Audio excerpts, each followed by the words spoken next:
Hello once again, watchers of good anime. My name is Nick Pell, and these are my picks for the best anime of 2019. Now, I have watched a lot of anime this year from January to now, and so I had a lot of options to choose from. I've been doing best of each season videos since the spring season when I decided to start trying to do them, and so you can kind of generally probably pick what I have more or less decided on for my favorites of the year. I'm going to start out with this little disclaimer.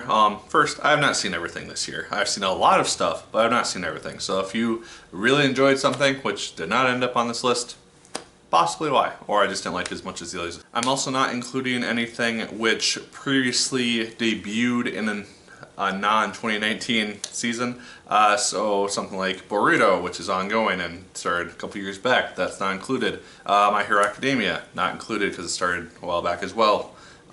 Attack on Titan, and other things of that nature, not included. If a show started this year and just happened to air its second season this year as well, so it had like 2 seasons within the whole 12-year or 12-month cycle, those are fine. So before I get to the top 10 though, I do have some honorable mentions I just want to lay out there that would have made this list if not for these other 10 good shows. Astro Lost in Space was a very fun space exploration show which had a lot of drama and basically a twist during the end of almost every episode, and it was a very fun show to watch and one of my favorites of the season that it debuted. Oresuki, Are You the Only One Who Loves Me? One of my favorite shows, or was my favorite show of this current fall season, but did not make the top 10 overall. There's nothing actually from that debuted from the fall season which made my top 10, sadly enough. Well, Oresuki is a very fun comedy and I highly recommend checking it out if you like unconventional rom-coms. A Sentence of a Bookworm is also kind of in that same vein. It's kind of like a Dr. Stone light show,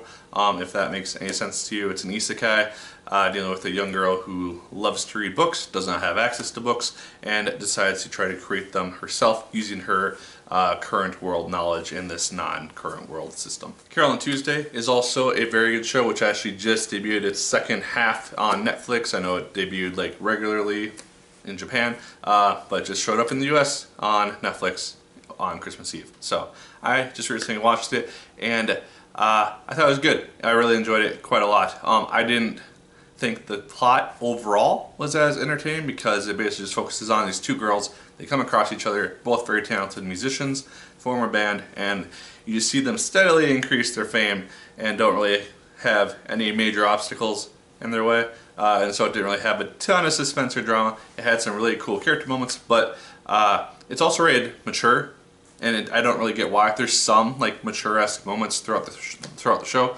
but for the most part, it's not really that bad. Another honorable mention is Fire Force. This might be a surprise to some people just for the fact that it is one of the better shows of the year, just not top 10 worthy in my opinion. It deals with a world which is plagued by people being turned into these fire creatures, and this fire force of people who can use fire abilities trying to combat them and figure out what is causing people to turn into these creatures. Focuses on a young man named Shinra who has a past in which his mother got killed in a house fire and his brother got taken by a mysterious organization. He's trying to figure out what happened with that, as well as try to discover the mystery behind it. It has a lot of really fun comedic moments, but also has some really well done character moments as well, and some really badass fighting scenes. The animation is spot on, and I just really enjoyed the show overall. But with all the honorable mentions out of the way, let's begin this top 10 list, starting with Kaguya-sama, Love is War. The main premise of this show is that it has 2 student council members, the president and the vice president, who are very competitive academically, and they are both in love with each other, but they do not vocalize it, and it's basically a competition to see which one of them can get the other one to confess their love first. And so it results in a lot of very comedic situations, but despite it being a lot of just putting characters in funny situations, it does have some genuine character growth and development, and has one of the best ending, like cutscene credit sequences of the year, in my opinion. I thought it was really, really good, and I stuck around to watch it almost at the end of every episode. It has really fun characters, really fun dilemmas that they have to get through, and I was laughing at the end of almost every single episode. And it's a really fun killer song as well to open each episode. Number 9 on this list goes to Isekai Quartet.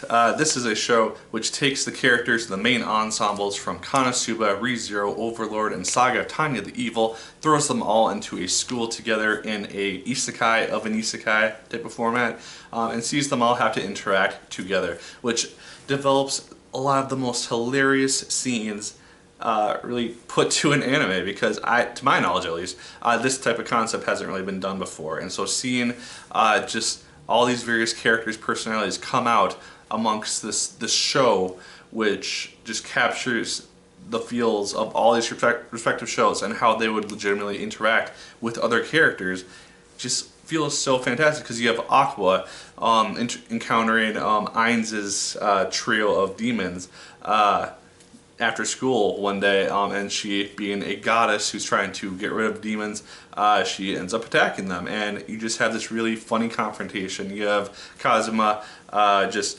basically punishing her for just being a problem and trying to make trouble with other students, and it's just a really fantastic show, and it has its second season debuting in January, which I'm immensely looking forward to, because it's bringing in the characters from the Rising of the Shield Hero, which is one of my favorite shows from this year as well.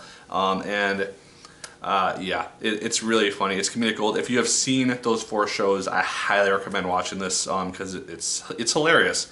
If you have not seen those shows, go into it with a little bit of caution, because I think I initially tried to watch it having only seen Konosuba at the time, and I didn't really get a lot of the jokes because I didn't know a lot of the characters. And so I ended up going around and watching Saga of Tanya the Evil, ReZero, and Overlord's first season to get a sense of what the heck I was watching and getting into. Came back, and it was the funniest thing I've seen all year, pretty much. So yeah, Isekai Quartet, well worth your time, and I highly recommend checking it out if you want a good laugh. Number 8 on this list is what I would consider to be one of the most underrated shows of this year, and it is a show which focuses on a club of Kyoto players called Kono Odo Tomare Sounds of Life. Now this show is kind of a unique example on this list, because it's the only show which debuted, I believe, in the spring and then concluded with its second season in the fall.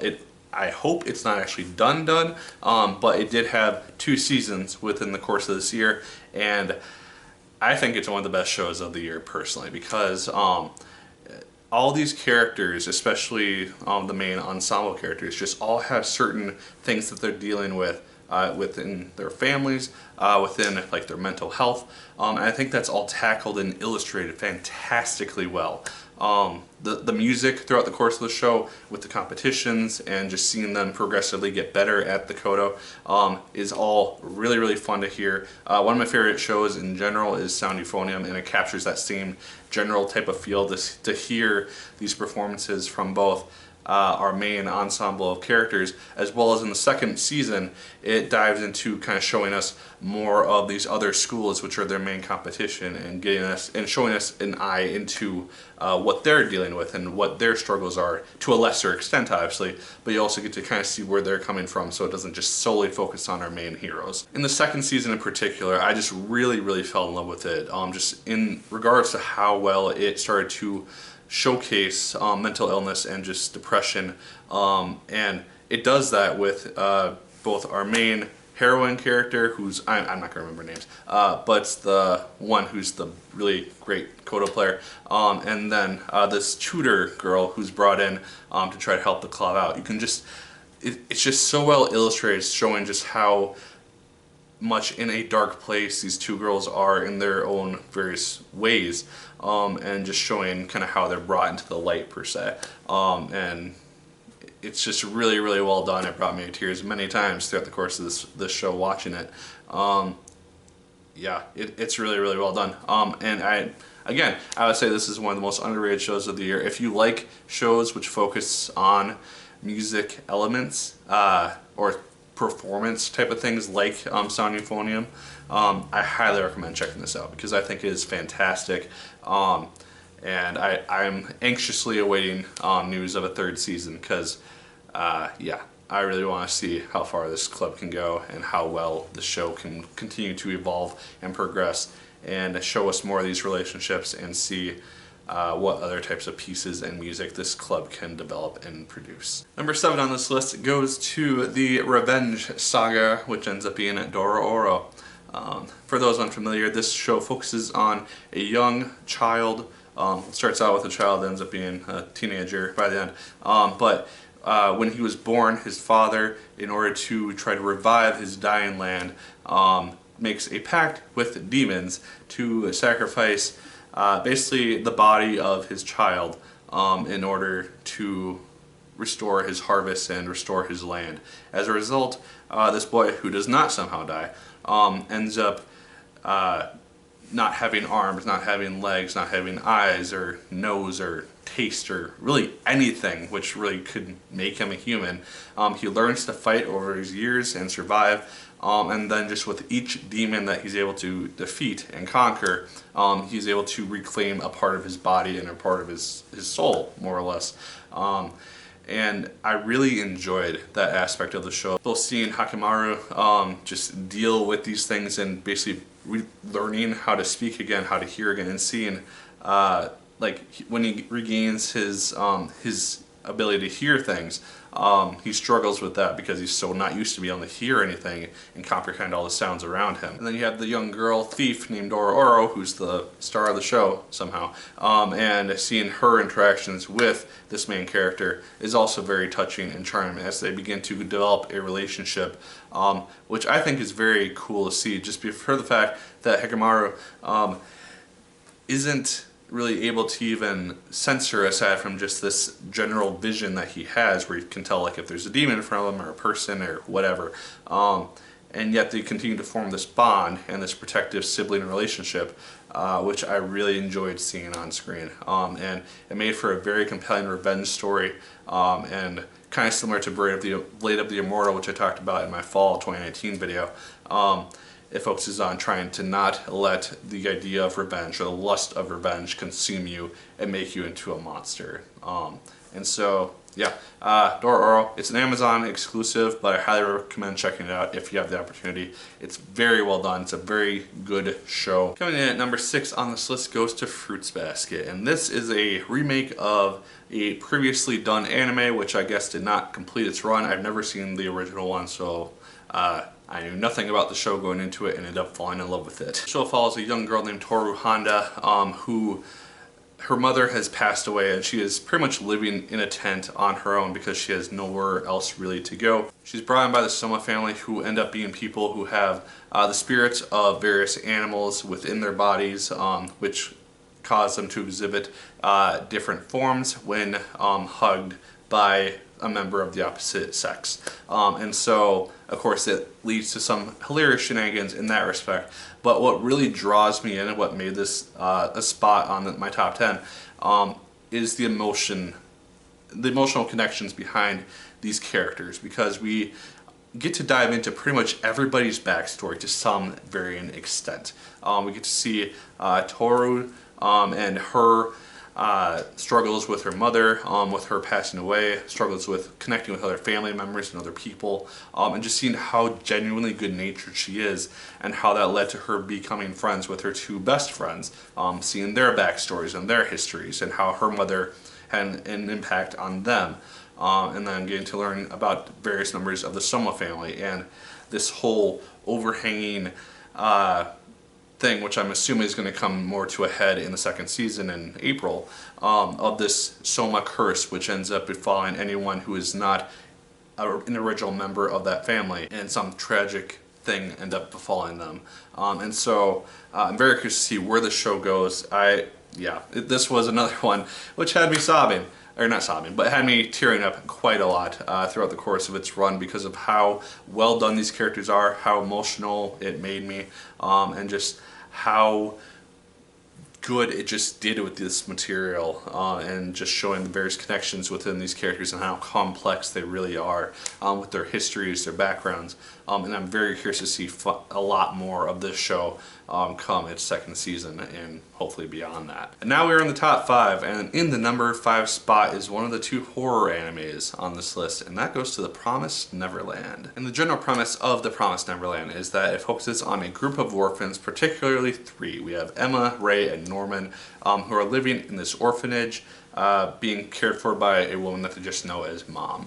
And one night, this all happens in the first episode, a young girl is being taken away because she is told that she has been adopted, and they discover that the orphanage is actually just a breeding ground for these demonic monsters which actually inhabit the greater, wider world. And so Emma, Ray, and Norman end up having to try to figure out a way to escape with their lives before they're taken away and being devoured by these creatures. And so that in itself is horrific enough, but the way that this show is just so immensely compelling with each episode, which makes you want to just keep watching over and over. And I watched it as it aired, so I had to wait a week between each episode, which was torture sometimes because it always ends on such a good cliffhanger. And I just really enjoyed these characters with this trio of Emma, Ray, and Norman. They work really well together, they balance each other out. We find out various things about them over the course of the show, in particular a connection between Ray and Mom, and it just all makes for a very compelling first season. It's getting a second season in October, so about a year from now we'll find out what happens beyond this point. But it's a very well done show, very compelling show. It's animated beautifully. Yeah, I just fell in love with it as I watched it, and I'm very excited for the second season and just seeing what different layers is able to bring to the show now that at the end of the first season these kids have generally all escaped from this orphanage and are going out into the greater, wider world to try to save other people at orphanages and try to figure out what is going on to have caused all these monsters to inhabit the world. So I'm very curious to see what ends up happening with this show and where it goes from here. So yeah, it's really good. Number 4 on this list goes to what was my favorite show of the spring season, and that is The Rising of the Shield Hero. Now this is another isekai in a more non-traditional sense. It focuses on 4 guys who get summoned to this world to end up being the inhabitants or the cardinals of these 4 respective weapons called various heroes. So we have shield, sword, spear, and bow heroes. And in the first episode, now Fumi, our main character, the shield hero, is accused of rape by the princess of this land. He is basically just ostracized. He doesn't end up with any party members. He has to basically go and try to survive in this world on his own, despised by nearly everybody. And so the first episode or 2 is really just showing him surviving against the odds, kind of building himself up, doing what he needs to do to survive. Eventually he ends up with Raftalia, who's this young girl who he saves, who eventually grows into a very formidable fighter and a woman. And then with Philo, who hatched out of an egg. And just over the course of the show, you could just see now Fumi's exterior just soften as he becomes able to trust his companions more often, because he initially makes them his slaves per se and only activates the seal if he really needs to, just because of how many trust issues that he has as a result of how he's been treated in this world and how betrayed he has been. But as the show goes on, and you can just kind of see that exterior or this hard layer just start to crumble a little bit the closer it gets with Raftalia and Philo. It just becomes a much more compelling show. The action itself is also really good. It's extremely satisfying when you have these other 3 heroes who are just picking on Fumi and just being dicks to him essentially, and then he ends up fighting off against them and is able to just outman them 3-1. It's so satisfying to see that happen, where you would think he'd be the weakest of the hero because all he has is a shield, but he actually ends up being the strongest amongst them, which is extremely cool to see on screen. The season ended with this really interesting twist to it, where throughout the course of the show, there's been these waves occurring throughout the course of the land which drop monsters, and it ends up producing a woman who ends up being the fan hero named Glass. And eventually she also has 2 hero companions, and it's revealed that basically I think they have to either, like Nafumi's people, like his 4 heroes, or her 3 heroes have to kill one another in order to stop the waves and save their respective worlds. And so it makes for a very interesting setup for the 2nd season, because the show's been renewed for 2 seasons, so a 2nd and 3rd season. And so I'm very curious to see where the show goes from here in regards to that, because Naofumi has been very not caring. Well, I don't want to say not caring, but he hasn't been the most enthusiastic about having to save this world, which has done nothing but shit on him for the most part. And so, yeah, it's a very good show. It's a very compelling show, and it was one of my favorites of the year. My favorite of the spring season when it debuted half of its season. Yeah, I rewatched the finale yesterday, and it's still as compelling as ever. And I'm very excited to see where this goes from here. And now we're in my top 3 anime of 2019, and in the number 3 spot, I rearranged these quite a bit in my mind, because these were pretty much my top 3 since they aired.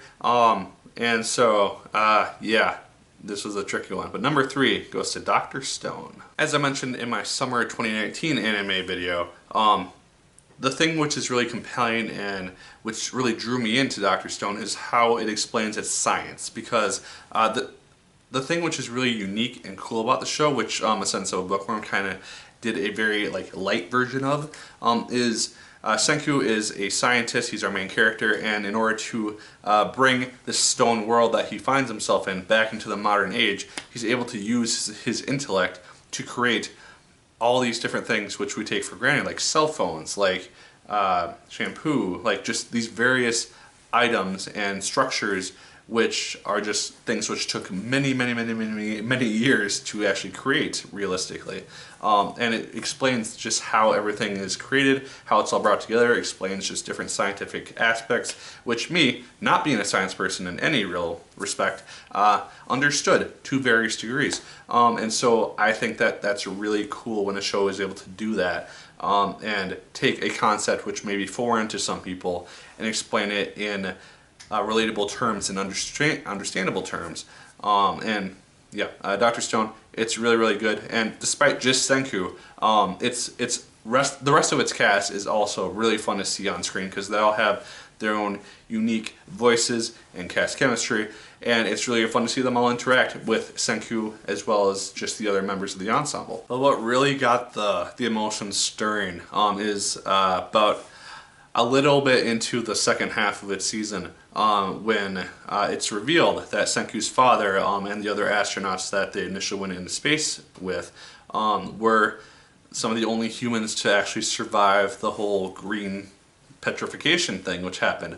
And so they are the ones who created this village, which a lot of the main ensemble is eventually from. When you see Senku reading and hearing messages from his father, just so many other years later, it's very emotional, because this guy who's usually very stoic and very just scientific-esque, who doesn't necessarily show a lot of emotion like that, he's able to hear the words of his father, and just a song in live performance of one of the best singers of that time, and it just inspires a lot of really cool imagery, and was one of the more emotional beats of the show, which made for a very satisfying payoff. And so yeah, Dr. Stone's really fantastic. It was my favorite show of last season, of the summer season, and I'm extremely excited to see what the 2nd season Stone Wars ends up bringing us, because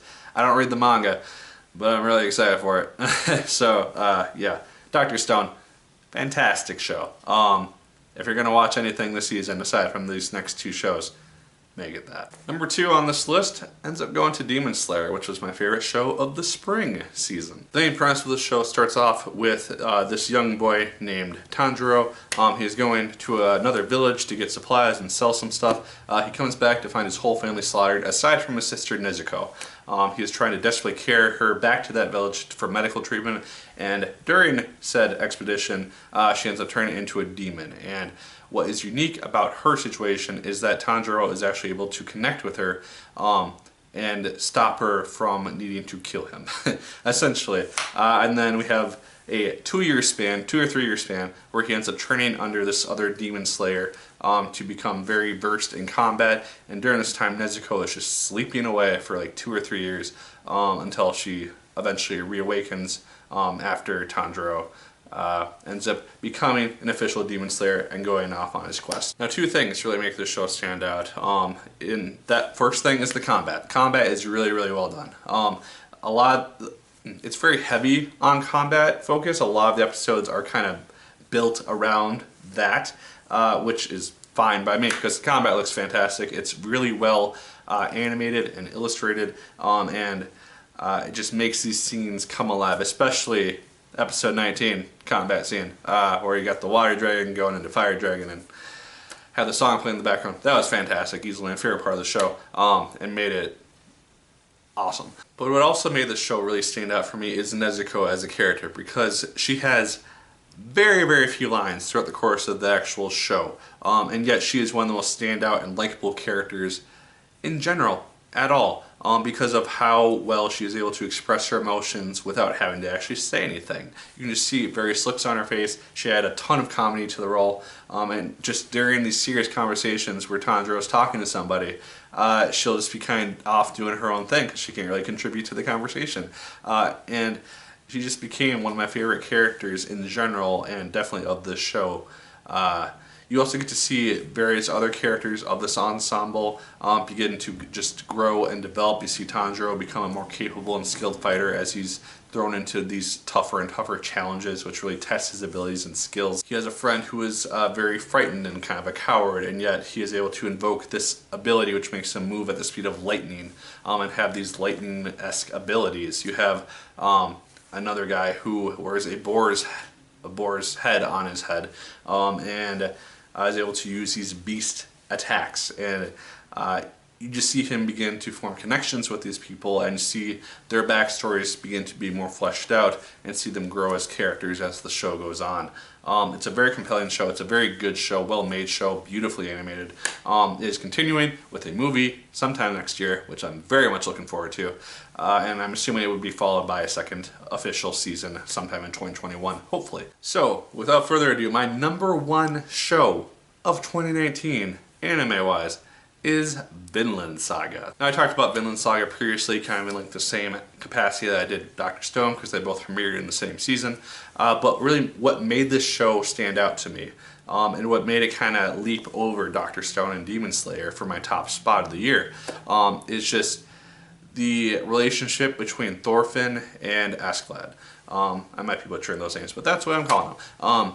Because the show starts out, if you're somehow not familiar, with Thorfinn's father, Thors. He's this big, muscular warrior who was a legend in battle, but he has left that all behind him. He gets discovered in his village and ends up being killed by a sneaky attack by Askeladd. In a rage, Thorfinn ends up sneaking on their ship and essentially follows Askeladd for like the next 5, 6, 10 years. Until he's basically a teenager and a deadly skilled warrior. And what's really fascinating about the show and about Thorfinn in general for me is that throughout the course of the show, he's very motivated by revenge. He wants to get revenge on Askeladd for killing his father. And so that's his driving motivation. But you can also tell that there eventually develops this father-son relationship between the two of them. Now, though neither of them would ever admit it, you can just tell based on their chemistry, by their interactions. You still see Thorfinn genuinely try to kill him multiple times during their duels, but you can also just kind of tell based on how Askeladd looks at him, how he treats him, that I think he does think of him more or less as a son, just because of how much time they spent together over the years since Thorfinn joined them, and just how capable a fighter and how determined he is. He teaches him things. He showed him how to be a warrior, and gave him a motivation to survive. And Thorfinn as a character just continued to be very, very interesting to see progress on screen, just based on his dual nature. He can be calm at one moment and then just go into a blistering rage trying to just massacre everyone in his path in another. And he just makes for a very compelling character overall. And apparently, I didn't know this, he's based on an actual historical explorer. So that's fun. And the show actually just finished and aired its finale the day that I'm filming this on Sunday. And so I'm going to talk about that finale really quick as well, because this idea that Wales is going to be attacked by this King of England, and so to kind of stop that and also save Canute, who's the prince that he's protecting, he ends up beheading the king and basically just more or less sacrificing himself so he can both save Wales, where he's from, and also save Canute, so that he can end up becoming the king. And while he's getting slaughtered, or slaughtering the men of the king, you have, of course, Thorfinn rushing in, not knowing what's happening. And when Askeladd just sees him starting to charge in at him, he stops him, and you see him get killed eventually. And they just have this really touching heart-to-heart, which is very emotional, because you could just tell how conflicted Thorfinn was during that moment, just because of how much he is wanting to kill Askeladd, but also just how much, like I said, of a father figure he has become for him, and just how much he looked up to him. And while he wanted to be the one to end his life, you can tell that there's just more behind that story now. And it makes for a very emotional thing, as Askeladd just kind of tells him to think about his future, because he's no longer going to really have a reason to stick around.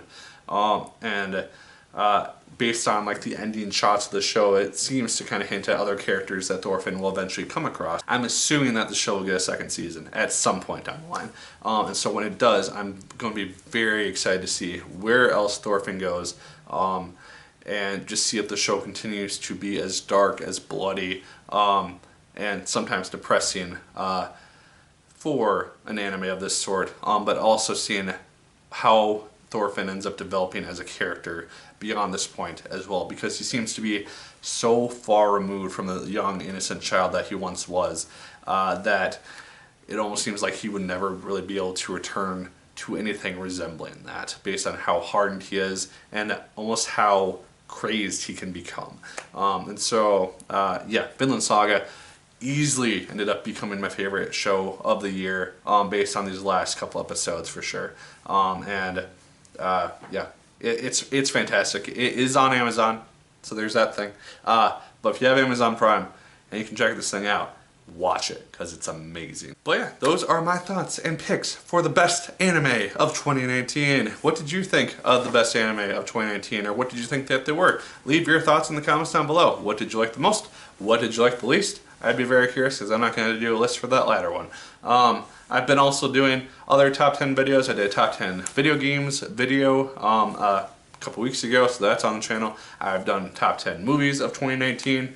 And then I just yesterday also did my picks for the top 10 anime of the fall 2019 season. So check those videos out. I'll link 2 of them at the end of this video as well, if you're at all curious to see what my thoughts are on other things of that nature. But yeah, be sure to like, favorite, comment, and subscribe if you so choose. Follow me on Twitter, and also follow me on Kitsu. It's an app that I use on my phone, which helps to keep track of up and coming anime and stuff that I'm currently watching, which I found comes in handy quite a bit since I started using it back in May. So yeah, link to my profile for that, and I would assume how to subscribe to it at that point there. But as always, my good people, my name is Nick Pell. I will see you in the winter 2020 anticipated video.